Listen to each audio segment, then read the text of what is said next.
खुश करके लई बुना तो थामे में दोबारा फिर जई बुना तो थामे में दोबारा फिर जई बुना जदी बहुआ के खुश करके लई बुना तो थामे में दोबारा फिर जई बुना।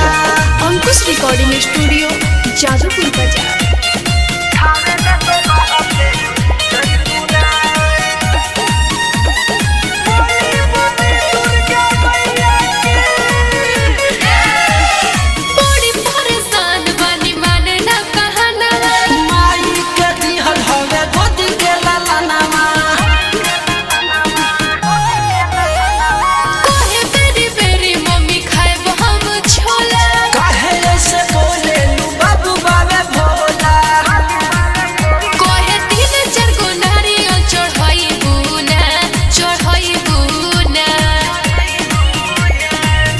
जदी बबुआ के खुश करके लई बुना तो थामे में दोबारा फिर जई बुना तो थामे में दोबारा फिर जई बुना जदी बबुआ के खुश करके लई बुना तो थामे में दोबारा फिर जई बुना।